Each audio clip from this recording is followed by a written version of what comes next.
নমস্কার প্রিয় দর্শকবৃন্দ, আজকের যে ম্যাচ নিয়ে আলোচনা করতে চলেছি আপনারা বুঝতেই পারছেন, চ্যাম্পিয়ন্স ট্রফির অন্যতম গুরুত্বপূর্ণ একটি ম্যাচ। ম্যানচেস্টার সিটি আজ রাত্রিতে মুখোমুখি হচ্ছে রিয়াল মাদ্রিদের। এই ম্যাচটি অন্ততপক্ষে ফাইনাল হতে পারত, ফাইনাল না হলেও অন্ততপক্ষে সেমিফাইনাল হতে পারত, কিন্তু না, উভয় দলই মুখোমুখি হচ্ছে কোয়ার্টার ফাইনালে। এবং আপনার ফেভারিট যে দলই হোক, বিদায় আপনাকে একটি দলকে জানাতেই হবে। তো কয়েক বছর চ্যাম্পিয়ন্স লিগের পারফরমেন্সের ভিত্তিতে এটা বলাই যায় যে চ্যাম্পিয়ন্স লিগের সবচেয়ে দুটি শক্তিশালী দলই আজ মুখোমুখি হচ্ছে। 2022 এবং 2022-23 উভয় দলই পরপর 2 বছর মুখোমুখি হয়েছে সেমিফাইনালে। গুরুত্বপূর্ণ তথ্য এটাই যে দল সেই ম্যাচ জয়লাভ করতে পেরেছে সেই দলই শেষ পর্যন্ত চ্যাম্পিয়ন্স লিগের দাবিদার হয়েছে, চ্যাম্পিয়ন্স লিগে চ্যাম্পিয়ন হয়েছে। বিগত 2 বছরের চ্যাম্পিয়ন্স লিগের রেজাল্টের দিকে যদি তাকানো যায়, তাহলে এই ম্যাচের যে বিজয়ী সেই কিন্তু চ্যাম্পিয়ন্স লিগে আসলে চ্যাম্পিয়ন হয়েছে। অর্থাৎ ম্যানচেস্টার সিটি এবং রিয়াল মাদ্রিদ ম্যাচটা খুবই গুরুত্বপূর্ণ হতে চলেছে। স্টেডিয়ামে ম্যান সিটি 4-3 গোলে এগিয়ে শেষ করে। সেকেন্ড লেগে বার্নাবিউয়ে যখন ম্যান সিটি প্রায় এক পা দিয়ে রেখেছে ফাইনালের দিকে, লাস্ট কয়েক মিনিটে রড্রিগেজের 2টি গোলে এবং এক্সট্রা টাইমে বেনজেমার করা গোলে ম্যানচেস্টারে স্বপ্নভঙ্গ হয়।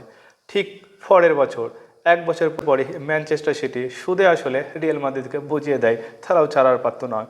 প্রথম লেগে কোনো ক্রমে রিয়াল মাদ্রিদ 1-1 গোলে বার্নাবিউতে ড্র করলেও 2022-23-এর সেকেন্ড লেগে এতিহাদ স্টেডিয়ামে ম্যানচেস্টার সিটির কাছে রিয়াল মাদ্রিদ খড়কুটোর মতো উড়ে যায়।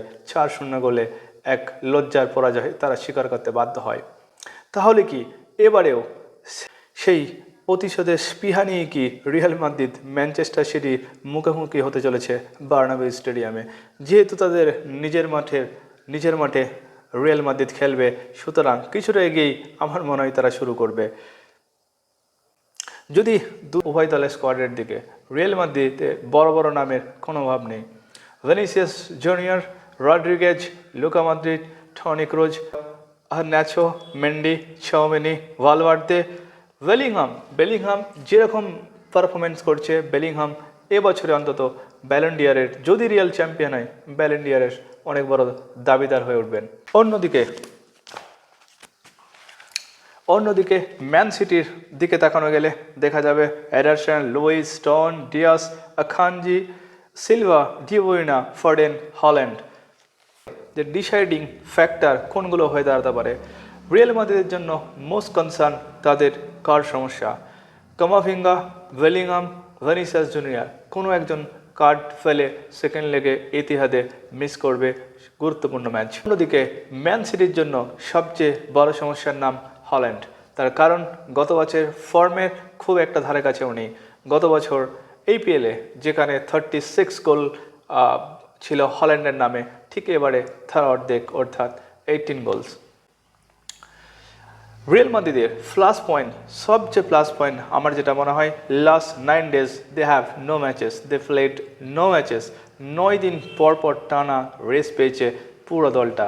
অন্যদিকে ম্যানচেস্টার সিটি লাস্ট স্যাটারডেতেও ম্যাচ খেলেছে, সে অর্থে রেস্টের সুযোগই পায়নি।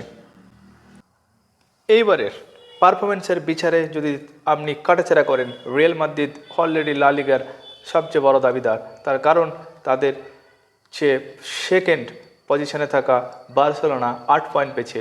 অন্যদিকে ম্যান সিটি 70 পয়েন্ট নিয়ে 3 নম্বর পজিশনে। যদি দর্শকবৃন্দ, অপেক্ষায় রইলাম আজকের ম্যাচের রেজাল্টের দিকে। অর্থাৎ সেকেন্ড লেগের আগে এই লেগই সিদ্ধান্ত হয়ে যাবে, অন্তত 50% সিদ্ধান্ত হয়েই থাকবে কোন দল আসলে এক পা বাড়িয়ে রাখবে সেমিফাইনালের দিকে।